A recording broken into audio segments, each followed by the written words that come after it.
So, hello everyone. I would like to welcome Mr. Nishan Taylor for the webinar. He is working as Senior Executive Engineer in Process and Environmental Safety, Linde Engineering India Private Limited. And Sir will be presenting the webinar on the topic Project Life Cycle and the role of chemical engineer. So, without much delay, I would like to hand over the session to Mr. Nishan sir. Uh, Thank you, Shivam. Hello, everybody. Before I begin, I would like to thank Parag sir for giving me this opportunity to conduct this webinar. And I would also like to thank Shivam for his efforts in coordination. So, the topic for today is project life cycle from conceptual phase to commissioning and role of a chemical engineer. So, I would like to give a brief introduction about myself. I am Nishan Taylor. I'm 29 years old. I am a graduate from Nirma University, Ahmedabad, and a batch of 2009 to 2013. I have a total experience of 7 years. I'm working with Linde Engineering since July 2013, right after the graduation. And I'm working in the process and environmental safety department. My hobbies, I like to collect coins from different countries, even from India, like pre-independence era and all. So that is my hobby. Apart from that, I also like traveling. The reason is that my work takes me to different places. Like I have worked in Germany for almost 3 years, so I got the opportunity to visit a lot of countries and landmarks in Europe, and like to just show you some glimpse.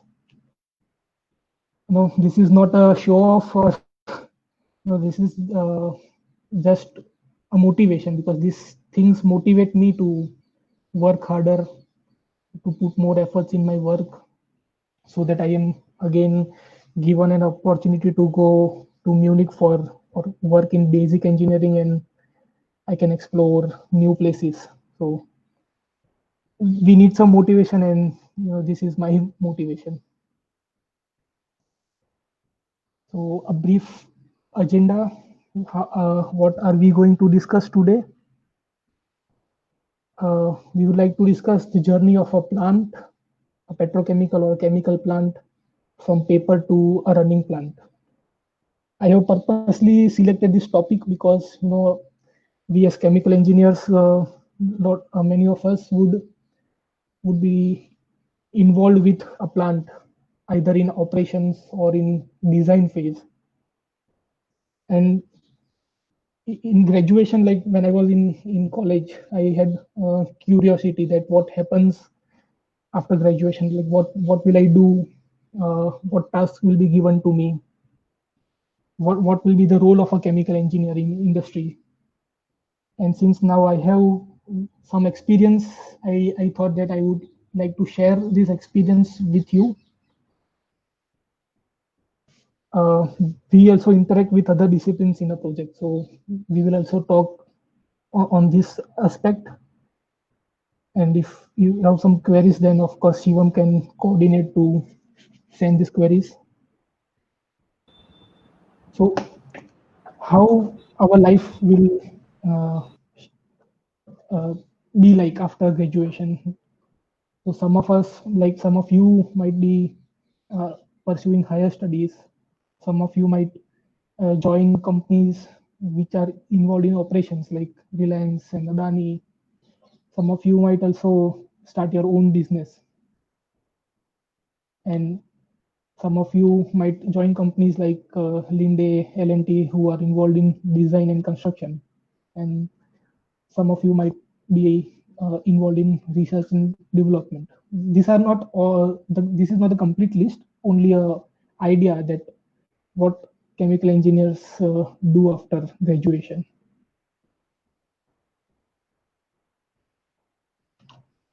moving forward, uh, I have tried to summarize the entire journey of a plant in one slide. We will focus on the relevant parts in detail, like the conceptual, what happens in conceptual phase, what happens in EPC phase, and also in EPC we would focus mainly on the engineering phase, and also in engineering more on process engineering.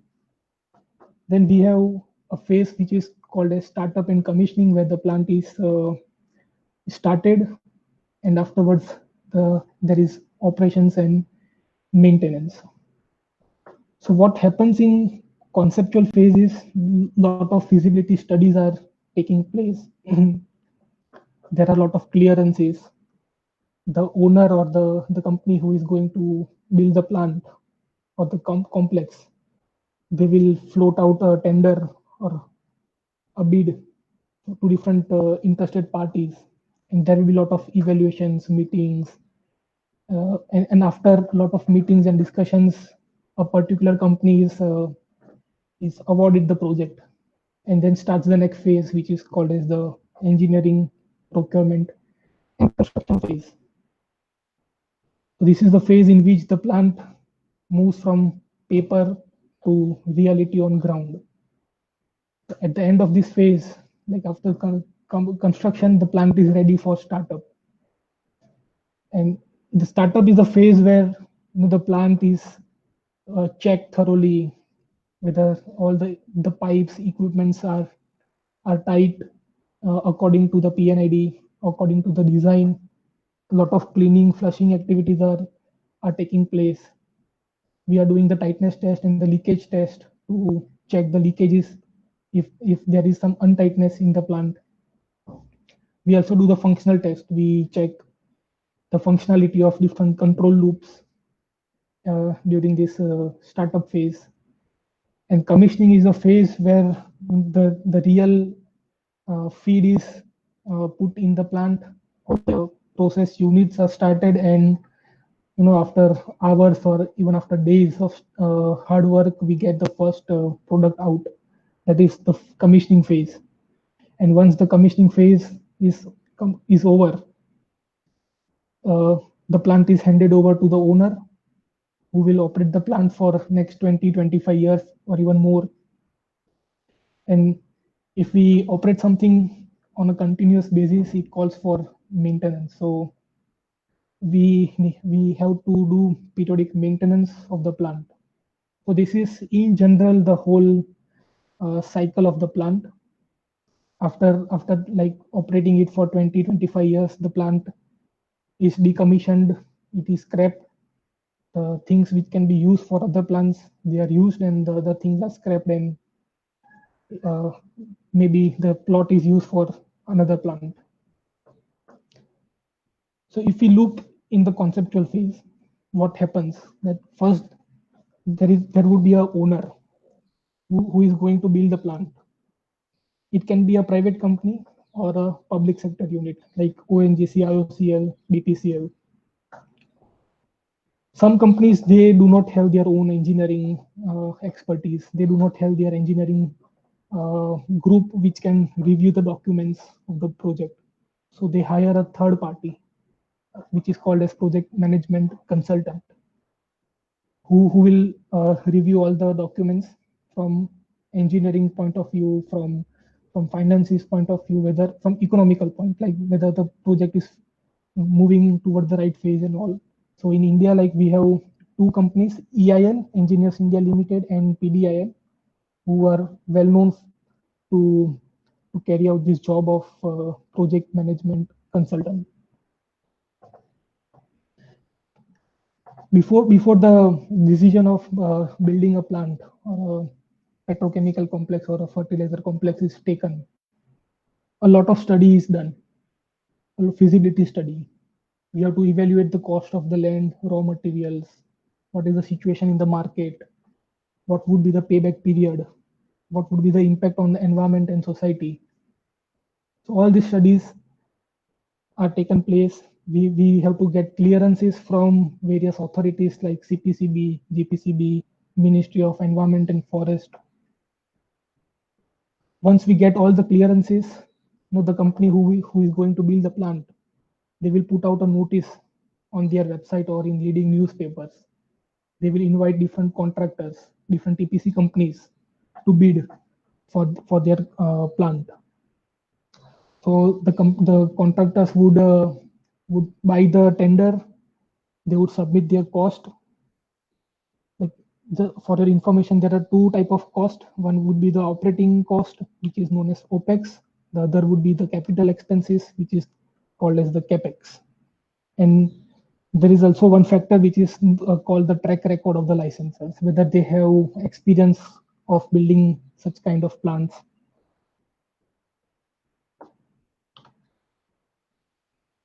So once the contractors submit their the quotation, the bid, there are a lot of negotiations and finalization of the contractors. The one with the best offer and the best technology is selected to build the plant, and they will sign an agreement, and the contract is signed, and then this begins the next phase of the plant, which is called as a construction, engineering, procurement, and construction, which is called as EPC phase. So all these three phases, they go hand in hand, because all the like construction is dependent on engineering, and procurement is dependent on engineering, so they go hand in hand. Our focus today will be mainly on the engineering aspect, and specifically process engineering. So there are various engineering disciplines who are involved in the project life cycle, and even after the project life cycle, during the operations phase, like design phase and operations phase. Different disciplines like process engineering, instrumentation and controls, plant layout and piping design department. Then we have equipment and package units group. We have electrical engineering department, civil and steel structure department. So these are the technical departments. Apart from that, there are other disciplines who are involved in project controls, who are involved in logistics, which we normally consider as the supporting group. But this is the core engineering group who takes part in design as well as operations and maintenance. So if we see process engineering, the process engineering is the front-end engineering discipline, who is involved from the first phase until decommissioning. In all the phases, the process engineers play a key role. Obviously, other disciplines also play a role, but when it is related to processes, a chemical process, a petrochemical process, or a fertilizer process, the role of a chemical engineer is very, very important, and it is key. There are various, a company like in Linde, there are various engineering. So one group is the process design group, who is involved with simulations. The second group is systems engineering and startup group, who are mainly involved in the development of the PNID startup procedures. The third group is the process plant and environmental safety group, in which I'm currently working, because we are concerned with the safety of people, safety of assets, and the environment. And the division into the various groups, like process engineers are divided into various groups, and this division depends from one company to other. Like in some company, systems engineering and process safety may be one group, or process design and systems engineering may be one group, and process safety will be the second group. So it depends on the organization of the company. So what are the key areas or the key deliverables in which the process engineers and the chemical engineers are involved? So I have tried to list it down. This is not the complete list, but just to give you an idea in what what are the different deliverables and what are the different activities. So if we look at the process design group, they are mainly involved in simulations. So they start with the block diagram. They develop the overall material balance, the process flow diagram, which is called as the PFD, the detailed material balance for each process unit, and the process data sheet. For your information, the bold items we will discuss slightly in detail. For other items, I will give you a brief overview. The department, which is called as systems engineering and startup, they are mainly involved in development of the PNID. They do the hydraulics, with, that is a line sizing activity. They also develop the process control and shutdown logics. They prepare the specification for instrumentation and control valves. They also prepare the DCS graphics, the operating manual, and they also go for the operator training, because once the plant is built, the engineering company would go to the owner, the operations group, to give them the training and train how to operate, to start the plant and to operate the plant.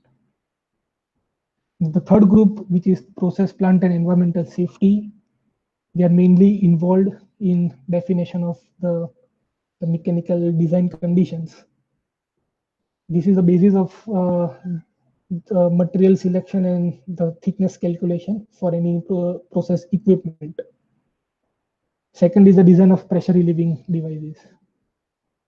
Then comes explosion protection, fire and gas detection, emergency blocking and depressuring systems, the flare design, various safety studies like HAZAN, HAZOP. You might have already come across the word HAZOP, which is hazard and operability studies, which is like mandatory to be carried out. There are noise control engineering and also environmental protection. So these are the key areas or the deliverables in which a chemical engineer would be involved during the design phase of the plant. So if we see a block diagram, how a block diagram looks like. A block diagram would show the main feed. The feed means the raw material of the plant. Then we have the byproducts and the products on the right hand side. Then we have different process units and different utilities. So if you see utilities, we have different utilities in the plant, like the cooling water system, we have the boiler feed water system, the steam system, and instrument air, plant air. So these are the various utilities which are used in the plant. So once the process block diagram is developed, the next phase is development of the process flow diagram. So each individual block is developed into a PFD, that is the process flow diagram. And like the purpose of briefing you about such topics is that many times during interviews we are asked that what is shown on the process flow diagram, what is not shown on the process flow diagram. So just a brief introduction, what is included on a process flow diagram. So a process flow diagram shows all the plant equipments. It will show the name of the process stream, the control valves and other major valves, the process control schematic, and the operating conditions. And what it does not show is the details like line size, pipe class, pipe insulation, the design conditions of the equipment, some isolation valves, then vents and drains, cause and effects. So these things are not shown on the process flow diagram. So this is how a process flow diagram looks like. It shows all the process equipment, like the distillation column, its associated reboilers, condensers, and the reflux drum and the pumps. So this does not show all the cause and effects and the design conditions of the lines. It will only show the flow of the process. All the details will be shown on the piping and instrumentation diagram, which is which will be our next topic of discussion. We will discuss PNID after process datasheet, because each equipment which is shown on the process flow diagram, it has a dedicated process datasheet in which the process department specifies all the conditions of the equipment, like inlet outlet conditions, operating conditions, the stream data, and what will be the maximum allowable pressure drop. For example, if we have a filter, then the maximum allowable pressure drop is specified. The fluid allocation, that is mainly for the heat exchangers, whether the cooling water is allocated to the shell side or the tube side. And we have process design data, which, like for the columns, it may include the number of trays, the tray diameter, type of trays. And we have certain equipments like heat exchangers for which we specify the equipment dimensions, like the tube bundle diameter, the length of the tubes. Then there are also specific and general remarks, which needs to be taken care by the downstream disciplines. So if we have a look on the process flow diagram, I have tried to capture one example for a pump.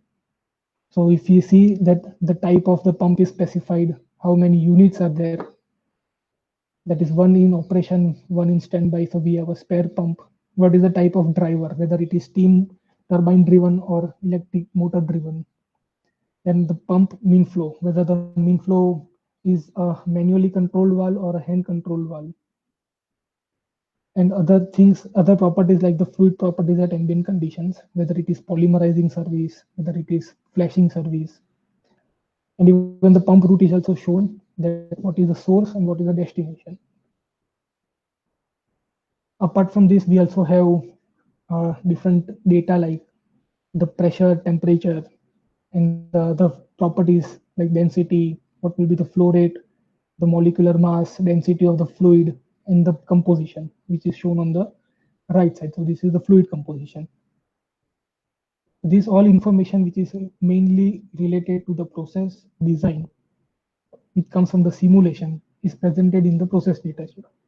And all this information would be used by the downstream disciplines to design the equipment, to find out the dimensions, the thickness of the equipment.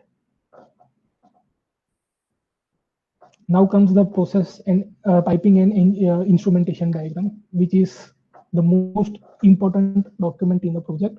Like we normally call it as the mother document of the project, the piping and the instrumentation diagram, which shows the interaction of the installed equipment with piping and instrumentation.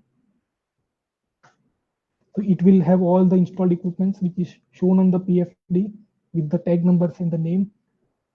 We will have equipment and line design conditions.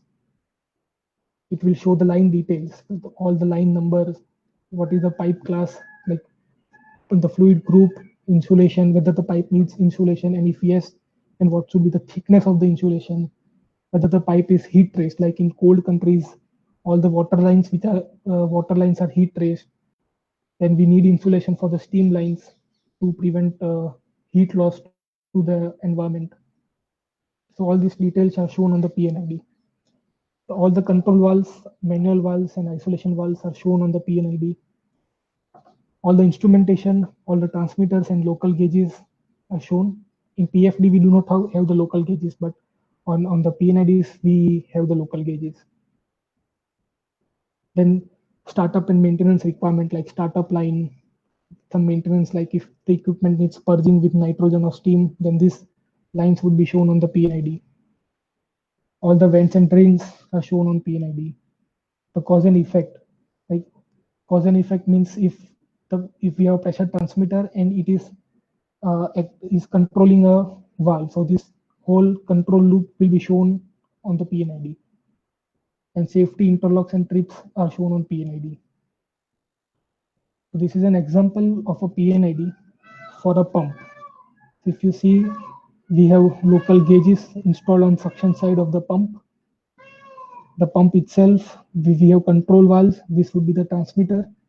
It is giving signal to the control valve. Then there is the shut-off valve. This is the pump mean flow line. On the pump motor, you can see some cause and effects. The design conditions are also shown on the lines and the pump. I will try to zoom in. So this is the pump, its driver. So this is the motor. These are the cause and effects that when the pump should stop in case of emergency. And we have the hand switch to stop the motors. We have the pressure gauges in the suction filter. This is normally during the routine checkup, the operator would see the pressure drop across the filter and try to find out whether the filter is choked and whether it needs maintenance and cleanup. If it needs maintenance, then the spare pump is started and the running pump is stopped. On the discharge side, you can see there are check valves. There are some vents and drains. So all the details are shown on the PNID.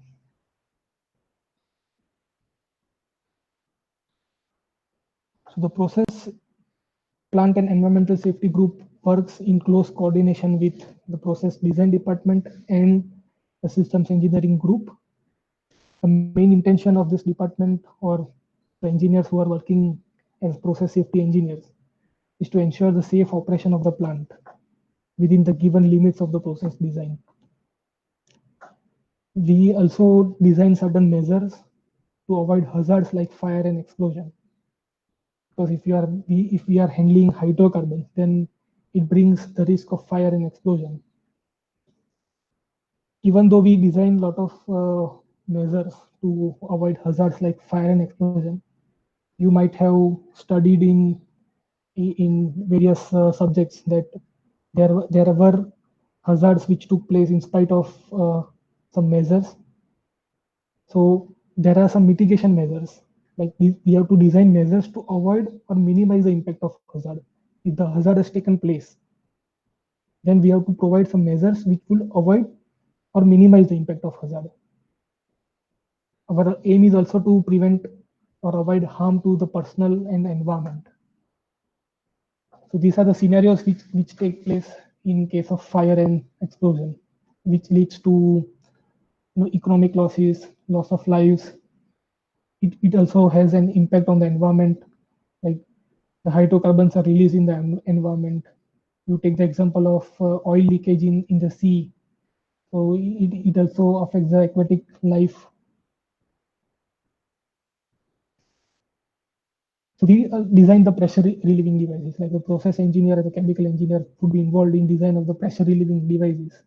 These devices are installed in order to limit the pressure within the system. If the pressure is exceeded, this pressure relieving device, the safety valves would open and it would release the pressure to the flare system.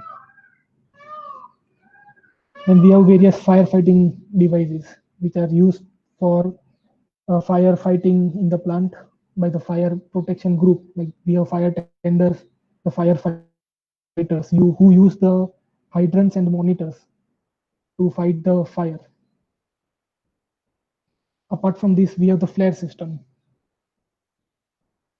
This is the key component of any petrochemicals or a chemical plant, that is the flare. The flare is used for the safe disposal of hydrocarbons because it is not allowed to release hydrocarbons in the atmosphere. So we have to burn the hydrocarbons and burn in such a way that it does not impact the people around. So we build a flare. So, you might have seen the flares in Vadodara, like the IOCL has a flare continuously burning. So this is designed by chemical engineers, by process engineers. And coming to the next phase is the interaction of process engineers with other disciplines. Because in a plant, we have to work in close coordination with a lot of disciplines. We would start with the instrumentation and controls department. Because process engineers, they provide the PNIDs, the specification for instruments, the fire and gas detection system, the safety instrumented system. So these systems specifications are provided by us, like for process engineers, and they are used by instrumentation and controls department. Then we also have a lot of interactions with plant layout and piping department.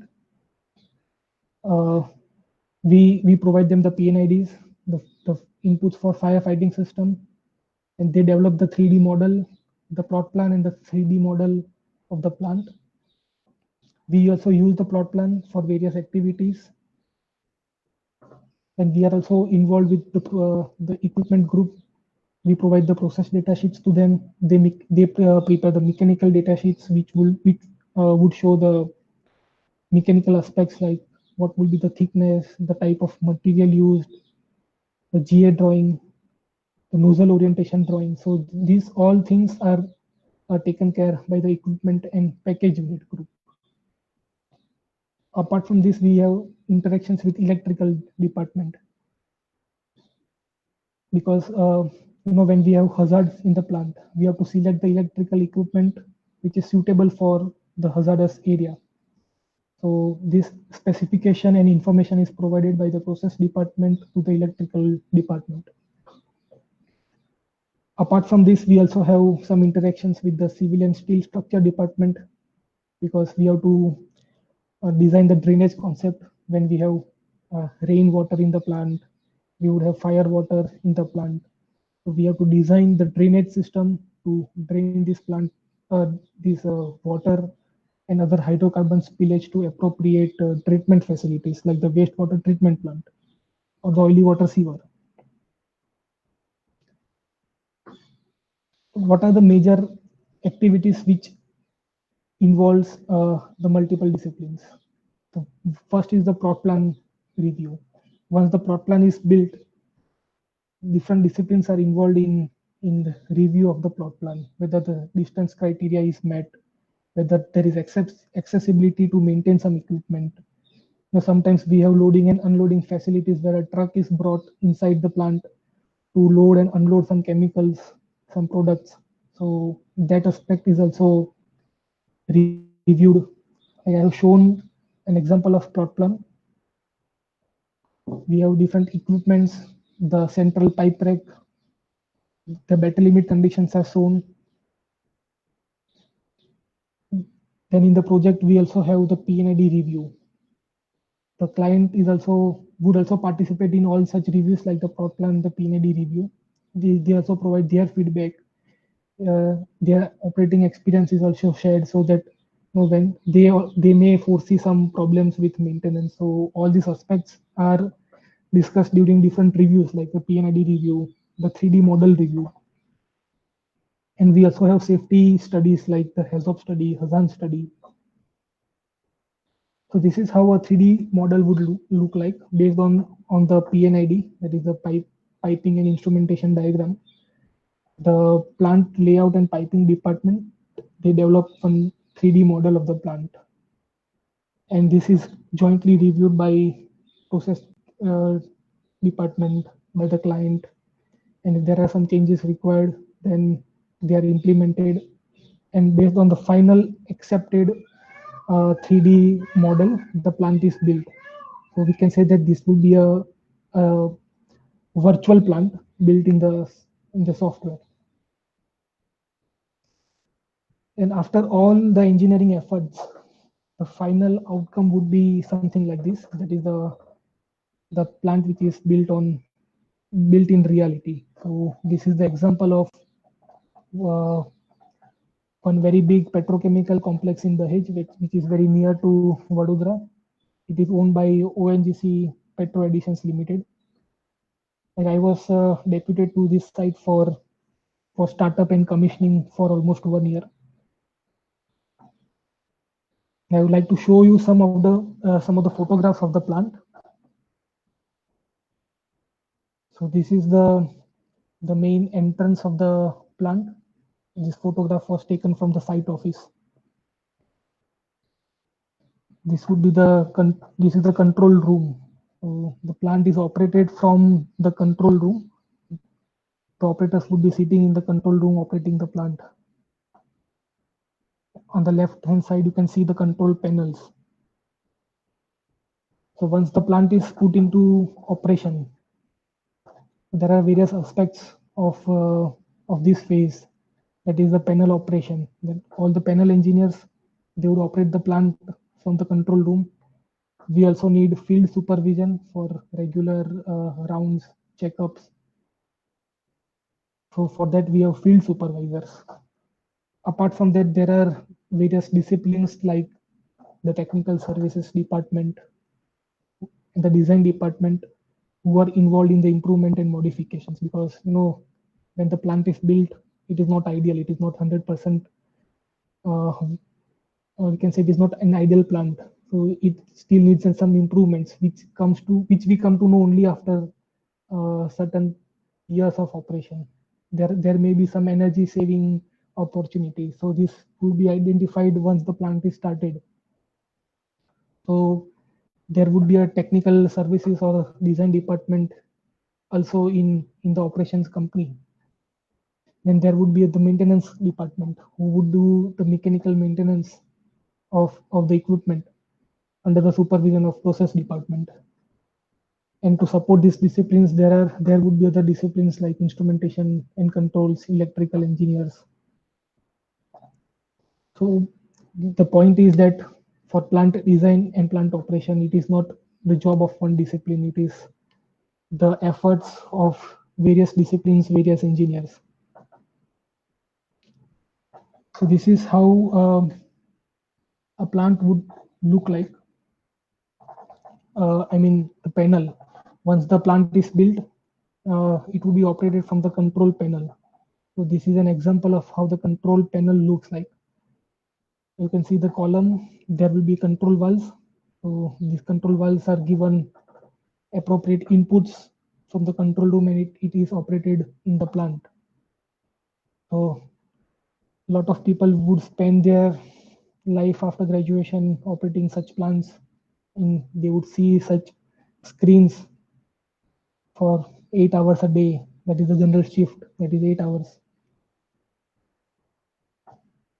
And so this was a brief journey of the plant from a paper to a running plant, and various you can say various steps and various documents, various activities in which a process engineer is involved. So I hope that this might have given you some insights of what chemical engineers would do after graduation. And if there are some questions, and we have next 20 minutes for question and answer round, if it is possible to throw in some questions, Shivam. Yes, sir, hello. It was a very good session about the uh, life cycle of a plant and the role of chemical engineer.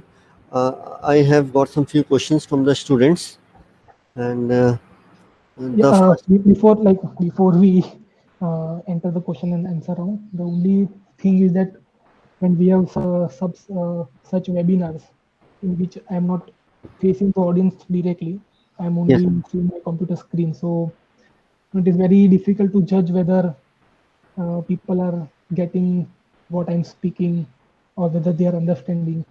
Because normally exactly, when we have in-person sessions, we can see the facial expressions, and we try to then modify our pace or the way in which we are talking. But since this is the new normal way of life due to this pandemic, exactly, I have tried to be very specific. I did not go into details because then it would create some confusions and anxiety. So I just try to give you brief idea what would be life after graduation. So yeah, now we are open to question and answer. yes, sir. The first question is like, which software is used for the operation in the control panel? Like the screens which the students uh, just saw in the presentation, they have the doubt that which software is used for this interface. I think the most commonly used software is provided by Honeywell. So Honeywell. Okay. Honeywell, they provide this entire control system. So this is the one of the most well-known firm who is providing this system, Honeywell. Okay, sir. The next question is about the payback period. Like, what is meant by payback period? They could not understand that. Okay. Like in simple terms, it would be like if I have invested 100 rupees in Okay. something, like if I start a business and I have invested 100 rupees, and the return which I get, that if I earn 2 rupees per month, this is just an example. If I earn 2 rupees per month, uh, then it would take 50 months to uh, earn back the amount which I have invested. So this 2 rupees is my profit after all the expenses, because if I run a business, there would be some overhead expenses, because I might hire some people, so I have to give salaries, pay the electricity bills, the overhead expenses. So after cutting all these things, if my profit is 2 rupees per month, so it will take 50 months to get back the money which I have invested. So this 50 months is called as the payback period. So it should be feasible. So this study is called as the feasibility study. So this economic factor is considered, so that the payback period should be reasonable. So if the company has invested some money, then they should recover the money back in 5 years, 6 years. It should not happen that they would recover the money in 25 years, because that is not feasible. We build the plan to earn money, and it should be like we have to also see the market situation, whether it is profitable business or not. So I hope this is clear what you mean by payback period. Yes, sir. Yes, sir. Yes, sir. Uh, the other question which I have received is what is emergency blocking and depressuring? I think it was on the table which was where Yeah. three blocks. Yes, correct. So when we are operating a plant with hydrocarbons, where we have the hazards of bleeway, you might be knowing the term bleeway, Yes. boiling liquid expanding vapor explosion. So all the liquefied gases, like we have ethylene, we have propylene, even like liquefied methane. So these are the uh, we can say components which would cause explosion in a very short time. So when we are handling such components or certain substances, then there are certain code requirements like API, the American Petroleum Institute. So we have one standard which is called API 521, which gives guidance on when to apply blocking and depressuring system. So blocking and depressuring system is a system which is used to limit the spread of hazard. Suppose if I found that I'm operating one column which is called as the C3 splitter, the propylene tower, which is having tons of propylene. And if that unit has some problem, if there is some leakage or fire around that unit, so I want to isolate that unit from the rest of the plant so that the hazard is not escalated. So there is a facility in which we stop all the incoming streams and we stop all the outgoing streams. Okay. So we have dedicated valves to stop the inlet and the outlet, and all the energy sources like the reboilers, all the heat inputs, it is stopped so that we do not pump in more energy into the system which is already facing some hazard, and we depressurize it, because if more the pressure, more is the hazard of explosion.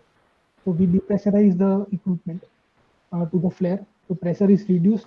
So once the pressure is reduced, the stress on the vessel walls is reduced. So it has more time uh, to withstand the heat radiations and other mechanical impacts. So this is the system which is called blocking and depressuring system. Okay, thank you, sir. And sir, there's another question which is dealing with the application of nitrogen and steam while purging. Like, why do we use purging in the chemical plant, and like when do we use it? Yes. So whenever we are handling hydrocarbons, so hydrocarbons are either flammable, they are toxic. So whenever we want to do the maintenance of the plant, sometimes we also need man entry. So the person would enter the equipment. He would go inside for some maintenance of some internals of the equipment. So if we have some substances which are toxic and flammable, it is important to purge the whole equipment with steam so that all the hydrocarbons which is still present inside the equipment on the walls, some might be polymers sticking on the internals. So this needs to be purged out to the flare system or to the blowdown system and to make it ready for maintenance. So this is why we do the purging with steam and with plant air, because sometimes if the equipment has nitrogen inside it, then the person cannot enter it due to the risk of asphyxiation. So we need to purge it with plant air, and once we have adequate oxygen level inside this equipment, it is ready for man entry. So that is why we need certain utilities or the utility stations near the equipment. So utilities like steam, plant air, nitrogen. This is the reason. Okay, thank you, sir. And sir, you also told about like front end engineering. So, like, what does it mean to have like front end engineering? Uh, the process engineers are involved in the conceptual as well as the engineering phase right from the beginning. So front end means once we give inputs, the downstream disciplines can start working. We are the mother disciplines like the process engineers and the chemical engineers. So that is why I mentioned the word that we are front end engineering disciplines. Oh, okay, okay. And sir, about the use of the flare gas, like it is, we since we cannot dispose it to atmosphere directly, we tend to burn it. And Yes. can we also have like, do we have some checks uh, in the flare itself to control the emission of the pollutants, or about the burning of the pollutants? Yes, during the design of the flare, there are various aspects which needs to be taken. For example, the flare height. So the flare height is taken is considered in such a way that the heat radiation does not come to the ground, or it is limited to certain values which is recommended in the design standard. That is one aspect which is impacting the persons around the flare unit. The Hmm. second aspect is related to the emissions. So we have to fulfill the local regulations, uh, that what is the emission limit. And the second aspect is that if we are having a major flaring scenario and there is flame out due to any reason, the flame has gone out. Yeah. So we will be releasing unburnt hydrocarbons in the atmosphere. So there is a dispersion analysis which is taking place to see that the toxic and the flammable substances, they come to the ground level only as per the limits specified by the local regulations. So these all aspects are considered during the design of the flare system. And there we have certain components like C4 acetylenes, which for which the local regulations are more stringent. For that, we have a different kind of disposal system like the incinerator, where it is burnt. Because the incinerator has more efficiency of burning than the flare. So it depends on the local regulations. Oh, okay, sir. And sir, like if in case of a very heavy rain, like if like, do you have any provision to counter heavy rain, like so that our stack flare does not go off? Normally, we have pilot burners in the flare, which are continuously burning. Okay. So the burners are continuously burning, and the nozzles are designed in such a way that the impact of rain, it does not cause flame out. So whenever we have major flaring scenarios, these pilot burners will then ignite uh, the hydrocarbon gases.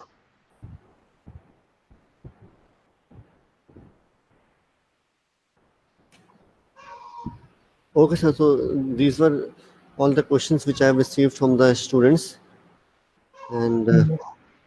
the session was very helpful. We are very thankful for you to allotting your time and sharing your knowledge with us about your experience and the plant operation and commissioning startup and rest of the part like control panel and role of chemical engineer. Thank you, Shivam, for your efforts in organizing this session. And like if you have any questions in future, then you can also contact me. I would be very happy to provide as much as information as I can. So please feel free to contact me. Yes, sure, sir, sure, sir. I will contact you if I need any help regarding the um, plant and like about the knowledge of the production and control. Sure. Okay, Shivam. So I think this would bring us to end of this session, correct? Yes, sir. Okay. So on a concluding note, I would again like to thank you and also thank Parul University and Parag sir specifically for providing me this opportunity to impart whatever I have gained in the last 7 years of working. And as I said, I would be happy to answer your queries if you have any in future. Please feel free to Yes, contact me. yes, sir. Thank you so much, sir, And for your time and thank you knowledge. very much, and all the best for the future. Yeah, thank you, sir. Thanks. Bye. Uh,